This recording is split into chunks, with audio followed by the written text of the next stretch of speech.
Hi, this is John Goodman. We are recording today the first part of a multiple part series on how to draft additional provisions in contracts. In Colorado, real estate brokers have this limited ability to draft additional provisions in real estate commission approved contracts and other standard contract forms. And we're talking about how to do a better job of doing that. So, in this first part, in this recording today that you're looking at right now, we're focusing on the first step in drafting better additional provisions in contracts. And that first step is seek to avoid drafting an additional provision in the contract. The first thought that we should have when we think about drafting an additional provision is, do we really need to draft the additional provision? Let me give you some examples of what I'm talking about.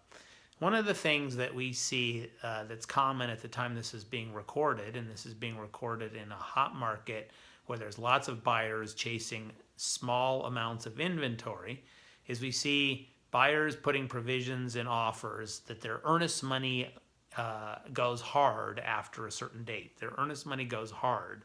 Or maybe that's language that a listing broker or seller puts in a counter proposal back to the buyer.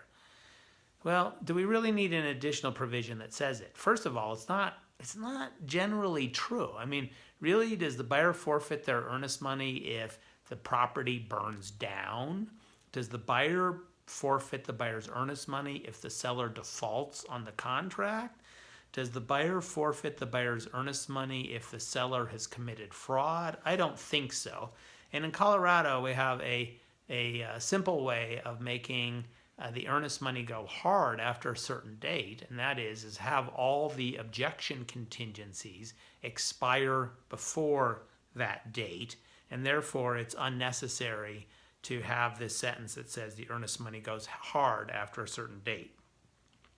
Let me give you another example that comes up in our current hot market.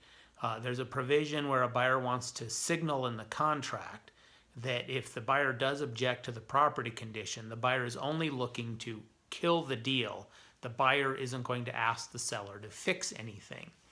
Well, do we really need a provision that says that? First of all, if there is a provision that says that the buyer isn't going to ask the seller to fix anything, does that prevent the buyer from asking the seller to fix something? No, it doesn't prevent the buyer from asking the seller to fix something. What a seller needs in a situation like this is the seller needs to know that the seller isn't going to be strung out while the buyer objects, asks the seller to do something. The seller knows that the seller is not going to fix it, so the seller wants the ability to put a fork in the deal and kill it right away. How can we do that? One of the ways we can do that in the Colorado contract is to have the buyer's inspection objection deadline be the same date as the resolution deadline. Under the Colorado contract, what that means is that if the buyer objects, the seller isn't strung out at all because the seller knows that the contract in most circumstances is going to terminate on the same day that the buyer objects. One more example for you, an example of a clause that people write into contracts where it's generally not necessary to write it into contracts. In our low inventory market, we see buyers trying to make their offer more attractive by putting an as-is clause in additional provisions. Well, one of the reasons that's unnecessary in the Colorado Real Estate Commission approved contract is there is already as-is phrasing in the body of the contract.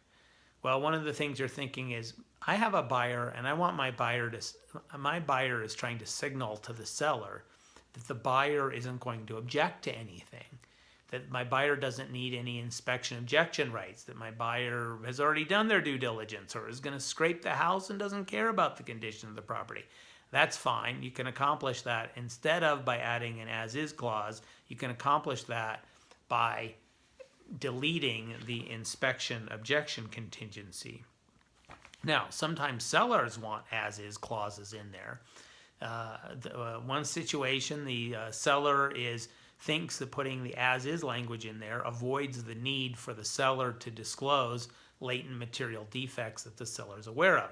At least in residential real estate in Colorado, that does not work. For owner-occupied residential real estate, regardless of what the contract says, the seller has an obligation to disclose adverse material facts of which they're aware. Well, you say, well, sometimes the seller wants as-is language in there to signal to the buyer that the seller ain't going to fix a dang thing. Okay, the seller can accomplish the same thing. One of them is by deleting the inspection objection contingency in a counterproposal.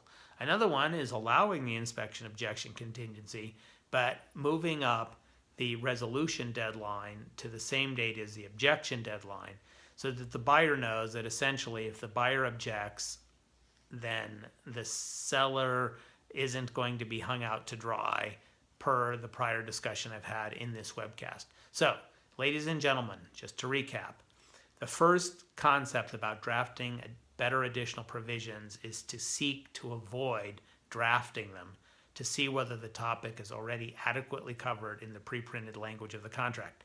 Stay tuned for further episodes in this series.